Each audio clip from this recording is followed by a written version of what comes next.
Kisah Sang Penakluk. Jika sahabat menyukai cerita ini jangan lupa like, komen dan share. Terima kasih. Bab 577-578. Matahari hampir terbenam. Saat ini, orang-orang di pantai Mandala sudah mulai bersorak. Sekarang kita bisa melihat 7 atau 8 pria besar datang. Kita tidak tertarik untuk bermain. Semua orang yang seharusnya pergi sudah pergi. Suhu di seluruh pantai juga menurun. Itu membuat lengan seseorang sedikit gemetar. 7 atau 8 pria besar membawa 2 tandu sepanjang jalan ke Kevin Ye, dipimpin oleh seorang anak muda dengan celana dalam besar dan kacamata hitam. Siapa anak muda ini yang bukan Rong Dingguo? Saya melihat Rong Dingguo adalah seorang yang berhati ringan, di hadapan lebih dari 50 siswa, memegang cincin rokok, sepasang bajingan. Yu Haoran, ada 2 kakek yang tidak menelepon. Begitu dia melihat sesuatu yang salah, dia lari dengan cepat. Namun, Yu Haoran beruntung. Baru 2 langkah melangkah, dia ditangkap oleh seorang sosok besar berpakaian hitam dan mengangkatnya. Anak gila, Bao, apakah kamu masih ingin lari? Kembalilah padaku. Yu Haoran memasang wajah keras dengan ekspresi terpaksa, mengayuh kaki, berteriak, siapa kamu, apa yang ingin kamu lakukan? Turunkan aku. Turunkan aku, Yu Haoran berkata dalam hatinya, bagaimana aku bisa dianggap sebagai anak yang terkenal di Linhai? Bagaimana bisa berubah total ketika kita tiba di Laut Cina Selatan dan menjadi tikus jalanan yang diteriaki, dilawan, dan dibunuh semua orang? Rong Dingguo melirik Yu Haoran dengan jijik, lalu berjalan menghampirinya, mengembuskan asap rokok di mulutnya. Dia tampak seperti pesolek. Lalu dia menertawakan Yu Haoran, apa yang kamu lakukan? Tidakkah kamu tahu apa yang akan kita lakukan, nak? Sambil berbicara, Rong Dingguo menunjuk ke tandu di belakangnya dan berkata, aku di sini hanya untuk mencari keadilan bagi temanmu yang telah melukaiku. Yu Haoran melirik ke tandu di belakangnya. Bukankah 2 orang yang terbaring di atas tandu itu terluka oleh Mia Fang belum lama ini? Yu Haoran menggigil, tidak berperasaan, karena ini untuk mencari masalah dengan Mia Fang, maka aku tidak ingin membawa bencana ke timur. Memikirkan hal ini, Yu Haoran berteriak dengan putus asa, kamu datang untuk mencari keadilan, apa yang kamu ingin aku lakukan? Di mana para pemukul itu? Sambil berbicara, Yu Haoran menunjuk tangannya, jadi, namanya Mia Fang, dan dialah yang memukul orang. Dia adalah tunangannya Kevin Ye. Ada kepala ketidakadilan dan ahli utang. Ini bukan urusanku. Membuat negara itu sedikit tertegun, tidak menyangka bahwa barang-barang di depannya begitu tidak adil, mengkhianati temannya dengan begitu saksama. Namun, segera wajah Rong Dingguo tersenyum tipis. Sejujurnya, penampilan Yu Haoran persis seperti yang diinginkan Rong Dingguo. Melambaikan tangan ke arah yang alami dan tidak terkendali di belakangnya, pria besar berpakaian hitam yang menangkap Yu Haoran di belakang Rong Dingguo dengan cepat melepaskannya dan melemparkan Yu Haoran ke pantai. Untungnya ini pantai, kalau tidak kamu Haoran, orang ini akan terbagi menjadi 8 bagian. Tidak melihat apa-apa, Yu Haoran sedang terburu-buru untuk melarikan diri dari tempat kejadian. Bagi Yu Haoran, sekelompok siswa ini penuh dengan kemarahan, seseorang berbisik, tidak menyangka Yu Haoran orang ini begitu tidak tahu malu. Baiklah, katakan saja dia bukan hal yang baik. Dia seharusnya dikubur hidup-hidup sekarang. Aku sangat marah. Namun, Rong Dingguo tidak peduli. Dia berjalan ke arah Mia Fang dan menatap Mia Fang dengan saksama. Tiba-tiba, seluruh orang Rongding menjadi tidak baik. Itu hanya sekilas di teleskop sebelumnya, tetapi sekarang berdiri di depan orang sungguhan, itu benar-benar berbeda. Tidak berlebihan untuk mengatakan bahwa itu seperti surga dan manusia. Melihat Mia Fang dan terdiam selama beberapa detik, Rong Dingguo bersumpah pada dirinya sendiri bahwa dia harus membawa wanita di depannya ke tempat tidurnya. Tut-tut, Mia Fang, lumayan, gadis cantik, namamu sangat elegan. Tapi cantik, kamu tidak boleh bertindak keterlaluan. Orang-orangku datang hanya untuk membelikanmu secangkir kopi, dan kamu tidak perlu menghajar mereka semua. Mia Fang, dengan wajah dingin seperti gunung es, bersenandung, jika kamu memukul orang cacat, kamu akan dibunuh. Bagaimana kamu akan tinggal? Pada saat ini, Lanakin juga mulai membantu kami, jelas bahwa kamu datang untuk mengganggu kami terlebih dahulu. Wajar saja untuk dipukuli. Tidak tahu malu kamu kembali dan menggigit. Ya, benar. Rong Dingguo tidak cemas dan tidak sabar. Dia menoleh ke belakang dan menyodok poninya. Dia tertawa, cantik, sangat mendominasi, tapi aku sangat menyukaimu. Setelah suara itu, Rong Dingguo melanjutkan, baiklah, aku tidak ingin mengatakan banyak omong kosong kepadamu. Karena kamu telah memukulku, kamu harus memberiku pertanggungjawaban. Pada saat ini, dia telah mengamati Rong Dingguo. Kevin Ye yang tidak bersuara, tersenyum dan berdiri dalam wujud keluarganya dan menghalangi Mia Fang di belakangnya. Apa yang ingin kau pertanggungjawabkan? Kevin Ye menyipitkan matanya, tampak seperti sedang tersenyum. Melihat wajah Kevin Ye, Rong Dingguo awalnya tertegun, lalu tiba-tiba meledak marah di dalam hatinya. Rong Dingguo masih ingat apa yang dikatakan Yu Haoran sebelumnya, Kevin Ye adalah tunangan Mia Fang. Saat memikirkan bahwa wanita yang disukainya sebenarnya telah dinodai, Rong Dingguo sangat kesal dan ingin memakan orang ini hidup-hidup. Jauh di sana, Yu Haoran bersembunyi di samping, tidak jauh. Dia melihat keramaian seperti ini dan berkata dengan gembira di dalam hatinya, sepertinya Kevin Ye sedang dalam masalah dengan penjahat lokal di Laut Cina Selatan kali ini. Aku melihat bagaimana kamu mati kali ini. Melihat Kevin Ye menggertakkan giginya, Rong Dingguo berkata, jika kamu memukul seseorang, kamu tentu akan kehilangan uang. Tuan muda ini akan memberimu diskon di hadapan wanita cantik itu. Jika kamu memberiku 10 juta biaya pengobatan, kami akan melunasi tagihannya. Negara Rongding adalah mulut singa. Tentu saja, negara Rongding benar. Para siswa miskin ini tidak punya uang. Meminta uang hanyalah hal yang dangkal. Lanakin adalah yang pertama melompat keluar, aku pergi, 10 juta, aku melihat kamu gila, mengapa kamu tidak pergi merampok? Ya, itu, kamu jelas-jelas memeras. Kami dapat memanggil polisi untuk menangkapmu. Memanggil polisi. Baiklah, aku ingin melihat polisi mana yang berani menyentuhnya di Laut Cina Selatan. Setelah suara itu, Rong Dingguo melanjutkan, haha, tetapi 10 juta untuk kalian para pelajar miskin tampaknya sedikit lebih banyak. Berbicara, Rong Dingguo tertawa melihat Kevin Ye, namamu Kevin Ye, kan? Si cantik yang memukul orang adalah tunanganmu. Selama kamu menganggukkan kepala dan membiarkan tunanganmu yang cantik tinggal bersamaku selama 1 malam, kita akan mengabaikan masalah ini, dan kita tidak akan menyebutkan 10 juta eksemplar. Bagaimana menurutmu? Maksudnya, terdengar teriakan di kerumunan. Kevin Ye melirik ke atas dan ke bawah ke negara Rongding dan berkata, aku telah melihat banyak orang yang tidak tahu malu, tetapi ini pertama kalinya aku melihat orang yang tidak tahu malu dan tidak berguna sepertimu. Wah, orang macam apa kamu? Jika kamu berani berbicara dengan tuan muda kita seperti ini, kamu punya banyak rambut. Apakah kau percaya bahwa aku akan melemparkanmu ke laut untuk memberi makan hiu? Pria besar di belakang Rongding sangat marah dan ingin menyerang Kevin Ye. Namun, itu dihentikan oleh Rongding. Saat ini, Rong Dingguo masih berjalan-jalan di lapangan yang sepi, karena dia merasa bahwa dia pasti akan menang. Melihat Kevin Ye, dia juga merupakan sosok yang merendahkan. Wah, kamu tidak akan membayar uangnya, dan kamu tidak akan membiarkan wanita itu keluar. Sangat sulit bagiku untuk menangani perilakumu seperti ini. Jika kamu begitu keras kepala, aku khawatir tidak ada dari kalian yang bisa melarikan diri. Jadi aku menyarankanmu untuk menyerahkan tunanganmu dan menemaninya selama 1 malam. 10 juta semalam, harga yang ditawarkan oleh tuan muda masih sangat tulus. Kevin Ye mencibir dan berkata, 10 juta, banyak. Menurutku, itu hanya jumlah yang kecil. Jika kamu menginginkan uang, aku dapat memberikannya kepadamu, tetapi aku khawatir kamu tidak dapat mengambilnya. Baiklah, dasar pelajar yang malang dan tidak tahu apa-apa, tahukah kamu berapa 10 juta itu? Jika kamu berani membuka Haiko seperti itu, jika kamu bisa mendapatkan 10 juta yuan, aku akan memiliki kemampuan untuk mengambilnya. Kamu tidak perlu khawatir tentang ini.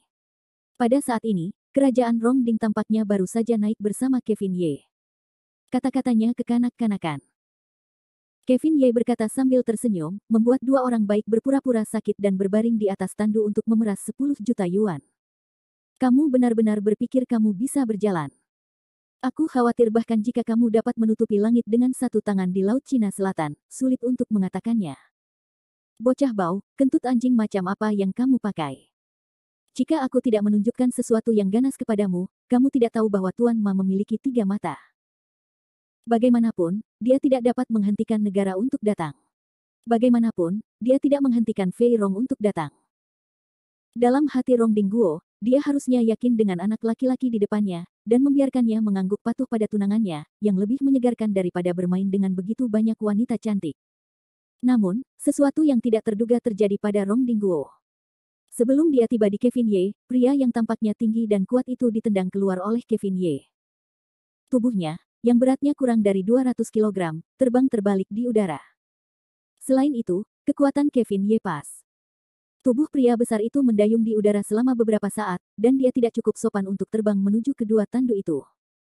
Seorang sosok dengan berat 200 jin jatuh dari langit. Jika jatuh, dia akan tetap hidup. Benar saja, awalnya terbaring di tandu, sekarat, dua orang, dengan tegas berdiri, putus asa untuk jalan. Gila, pembohong, kalian sekelompok pembohong. Para siswa yang bersemangat mulai meraung. Rong Dingguo tidak menyangka akan memiliki pertunjukan seperti itu. Wajahnya biru dan ungu, dan dia tampak sangat tidak nyaman. Kevin Ye masih tersenyum tipis, bagaimana, orang-orangmu sudah kuberikan perawatan yang baik, semuanya masih hidup, bisa berlari dengan aktif, sekarang kamu masih menginginkan biaya pengobatan. Kamu. Rong Ding tidak bisa berkata apa-apa sambil menunjuk ke arah Kevin Ye. Namun, pria besar di belakang Rong Dingguo berkata, Tuan muda, menurutku kita harus berhenti bicara omong kosong dengan anak ini, dan gunakan saja perampokan. Sudahlah, menurutku anak ini tidak tahu malu.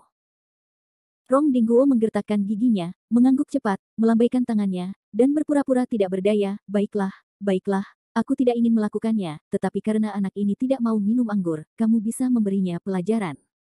Tapi jangan ribut tentang hal itu. Itu hanya membuang-buang lengan atau kaki, kamu tahu. 7 atau 8 pria besar, tertawa, menggosok tangan mereka satu persatu dan berkata, Tuan muda, jangan khawatir. Kita semua berada di bidang pekerjaan ini. Kita memiliki rasa kesopanan. Kevin Ye sama sekali tidak takut, terkekeh dan bercanda, oh, lembut tidak bisa datang dengan keras, oke, kalau begitu aku akan bermain denganmu. Bab 578. Pantai Mandala sedang dalam pertempuran yang menderu, tetapi berakhir dengan tenang. Mengapa Anda berkata seperti itu? Karena akhir itu terlalu cepat. Yu Haoran, yang telah bersembunyi untuk menyaksikan kegembiraan itu, ingin melihat Kevin Ye dipukuli oleh 7 atau 8 pria besar. Tetapi dalam sekejap mata, Yu Haoran benar-benar kecewa.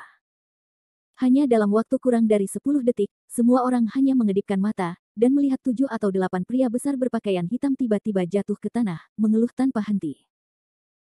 Negara Rongding biasa bersumpah bahwa mengatakan sesuatu dengan lengan atau kaki yang patah adalah lelucon. Kevin Ye masih tersenyum tipis, berdiri di tengah-tengah sekelompok orang yang telah jatuh, menghadap ke sisi lain Jalan Nasional Rongding, bagaimana, masih bermain. Kamu. Rongding, menunjuk ke Kevin Ye, tergagap dan tergagap, tidak dapat mengatakan sepatah kata pun. Rong Dingguo sangat ketakutan saat ini. Dia tidak menyangka bahwa pasangan yang belum menikah di sisi lain semuanya adalah praktisi. Mata Rong Dingguo tiba-tiba berbalik. Dia merasa tidak ada harapan untuk kembali kepada wanita cantik itu hari ini. Dia hanya bisa pergi dengan orang-orangnya sendiri dalam keputusasaan. Namun, Gongzi adalah pangeran. Sebelum pergi, Rong Dingguo masih mengancam Kevin Ye, kamu memanggil Kevin Ye, kan? Aku mengingatmu. Kamu tunggu saja. Aku akan membuatmu tidak bisa keluar dari Laut Cina Selatan. Kevin Ye sudah tidak asing lagi dengan hal ini, karena beberapa orang mengatakan bahwa dia tidak bisa keluar dari Yunnan Selatan, jadi dia hanya tertawa dan tidak mengatakan apapun tentang ancaman pediatri. Melihat negara bagian Rongding melarikan diri dengan tergesa-gesa, sorak-sorai pecah di belakang Kevin Ye, Ye Shuai, Niu Qiang, Ye Shuai V5. Dalam sorak-sorai dan dukungan ini, sekelompok siswa di sekitar Kevin Ye pergi. Hari sudah larut, dan waktu yang ditentukan bersama Qin Yuxin sudah dekat. Di tempat parkir Pantai Mandala, bus ada di depan mereka. Lebih dari 50 siswa berdiri. Mereka mengobrol di sekitar Kevin Ye sambil menunggu pemandu mereka Qin Yuxin. Saat ini, Yu Haoran dan Fang Minli dipisahkan dari kerumunan seperti dua anak terlantar. Yu Haoran semakin melihat ke dalam hatinya, semakin marah dia melihatnya, semakin marah dia ingin membakar semua yang ada di depannya. Yah, bukankah sudah jam 4:30, sekarang sudah jam 6. Kok pemandu wisata Qin belum datang? Benar sekali, aneh. Melihat langit yang berangsur-angsur gelap, semua orang mulai berbicara. Sepertinya aku belum melihatnya sejak sore ini. Dia tidak akan meninggalkan kita sendirian, kan? Jangan khawatir, pemandu wisata Qin mungkin punya urusan sendiri, terlambat 1,5 menit. Mendengarkan komentar para siswa ini, Kevin Ye mengerutkan kening dan sepertinya memiliki firasat buruk. Seseorang terpisah dari kerumunan, Kevin Ye berjalan ke tempat penjualan bunga di tempat parkir dan menyalakan sebatang rokok tanpa suara. Tepat saat dia ingin menenangkan pikirannya, dia melihat sesosok tubuh berlari ke arahnya di kejauhan. Kurang daun, kurang daun. Orang itu berteriak 2 kali dengan tergesa-gesa. Sosok pendek dan gemuk itu berlari seperti bola daging besar, hingga dia berada di depan Kevin Ye. Dia terengah-engah dan tampak sangat lelah. Kevin Ye tercengang. Dia melihat ke atas dan ke bawah dan berkata sambil tersenyum, "Ini Xiaoqi. Sekarang giliran memesan nasi. Kamu tidak berada di restoran makanan lautmu. Apa yang kamu lakukan di sini?" Orang yang datang adalah tuan ketujuh, yaitu Xiaoqi di mulut negara Rongding. Xiaoqi menjilati wajahnya dan tertawa getir. Dia berjalan ke Kevin Ye dan berbisik lembut di telinganya. Wajah Kevin Ye berubah dan berkata, "Serius? Beraninya aku menipu Ye Sao? Memang benar Rongding Guo mengirim seseorang untuk mencariku pagi ini, tetapi aku menolaknya. Namun, keluarga Rong memiliki pengaruh besar di Laut Cina Selatan. Bahkan tanpa bantuanku, mereka masih bisa. Yah, mereka cukup berani untuk menggerakkan orang-orangku." Xiaoqi berkata sambil tersenyum, "Ye Sao, ini, itu, bagaimanapun juga, aku masih harus tinggal di Laut Cina Selatan. Hanya itu yang bisa kulakukan untuk membantumu. Aku." Sebelum Xiaoqi selesai berbicara, Kevin Ye berkata sambil tersenyum, "Sudah cukup. Aku akan menyelesaikan sisanya sendiri. Aku akan mengambilnya darimu. Ini, terima kasih, Ye Sao. Kalau begitu, aku akan kembali dulu." Di depan Kevin Ye, Xiaoqi relatif rendah hati. Setelah diinterogasi, Xiaoqi menoleh dan pergi, tampak seperti pencuri. Kevin Ye menatap punggung Xiaoqi dan mencibir, "Bunuh dengan pisau, 7 orang ini cukup pintar." Sebenarnya, pantai ini selalu berada di bawah pengaruh Xiaoqi. Xiaoqi tahu kemunculan negara Rongding dan apa yang dilakukan kerajaan Rongding di pantai, termasuk konflik berikutnya dengan Kevin Ye. Tetapi mengapa Xiaoqi tidak maju untuk menghentikannya saat itu, tetapi memberitahu Kevin Ye setelahnya? Itu menggugah pikiran. Mendapat pesan Xiaoqi, Kevin Ye tidak langsung memulai, tetapi berbalik ke bagian depan bas. "Lagu yang indah, kamu dan Lanakin mengatur, biarkan para siswa kembali dulu, pemandu wisata Qin ada sesuatu yang harus dilakukan, tidak akan kembali untuk saat ini." Meskipun Kevin Ye tidak menjelaskan kata-katanya dengan jelas, Mia Fang yang bijak hanya melihat wajah Kevin Ye dan mengetahuinya. Si penurut mengangguk dan membawa Lanakin untuk mengatur. Adapun Lin Sailing, dia berdiri dengan hati-hati di belakang Kevin Ye dan berkata dengan lembut, "Pasang surut, apakah gadis kecil bermarga Qin itu memiliki masalah? Apakah kamu butuh bantuanku?" Kevin Ye berkata dengan senyum tipis, "Tidak, kamu kembali bersama mereka. Aku akan mengurusnya sendiri. Melakukannya sendiri." Wajah Lin Sailing sama sekali tidak khawatir, tetapi menunjukkan senyum buruk, dan kemudian dengan sangat ambigu mendekati Kevin Ye, berbisik di telinga Kevin Ye, "Pasang surut, bunga ini dapat dilipat lurus, jangan menunggu tidak ada cabang bunga yang patah." Lin Sailing membuat dugaan yang membabi buta dan tidak teratur, dan Kevin Ye tersenyum. Kamu tidak boleh memikirkannya, tidak ada apa-apa. Hehe, abadi pertama dunia ke-9 kita juga bisa tersipu, sangat imut. Kata Lin Sailing sementara semua orang tidak memperhatikan ciuman wajah Kevin Ye, dan kemudian dengan cepat pergi, dengan cara yang malu-malu, "Kembalilah lebih awal, aku menunggumu." Melihat Lin Sailing yang tampak nakal, Kevin Ye bergumam, "Gadis kecil ini, semakin nakal." Meskipun berkata begitu, Kevin Ye masih tersenyum puas, dan mencium pipi Lin Sailing dengan lembut. Dia tampak bahagia. Laut Cina Selatan, Kota Kowloon. Sebuah mobil bisnis hitam besar melaju masuk sepenuhnya, dan berhenti di villa paling dalam. 2 orang dengan cepat melompat keluar dari mobil dan membuka pintu. Rong Dingguo berjalan turun dari mobil dengan ekspresi tidak senang dan langsung menuju markas rahasianya di Laut Cina Selatan. Sebelum memasuki pintu villa, 2 gadis cantik dan suka bermain bergegas keluar dari villa, satu mengenakan pakaian pelayan dan yang lainnya mengenakan pakaian kucing. Mereka datang ke negara Rongding dengan semangat tinggi. "Tuan muda, Anda kembali." Berbicara, kedua gadis itu akan pergi ke garis depan dan negara Rongding untuk melakukan keintiman seperti biasa. Rong Dingguo sedang dalam suasana hati yang buruk saat itu.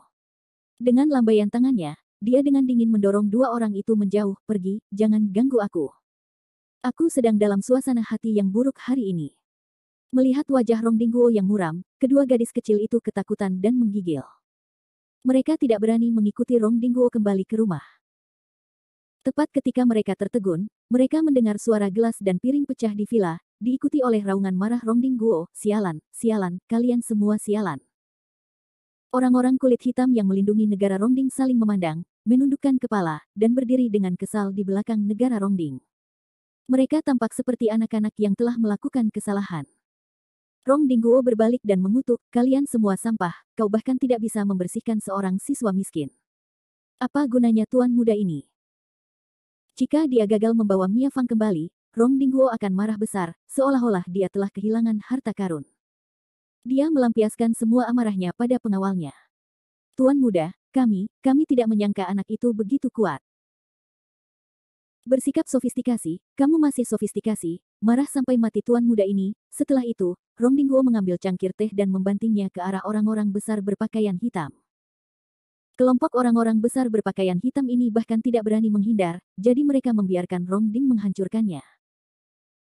Suasana tiba-tiba membeku hingga titik beku, sampai lama kemudian, Rong Dingguo duduk di sofa, dan pria terkemuka berpakaian hitam hanya melangkah maju dengan sanjungan.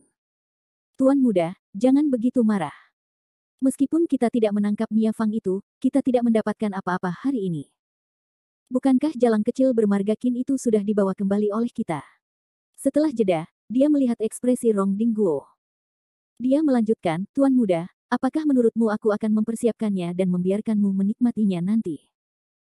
Sambil berbicara, dia melangkah beberapa langkah mendekati Rong Ding dan berbisik di telinganya, "Tuan muda, baru-baru ini aku membawa beberapa barang bagus dari Eropa dan Amerika untukmu. Lihat." Begitu tatapan mata Rong Dingguo berubah, amarahnya menghilang dan dia berkata, "Anak muda, kamu benar-benar memilikimu, atau apakah kamu yang paling tahu pikiran tuan mudaku?"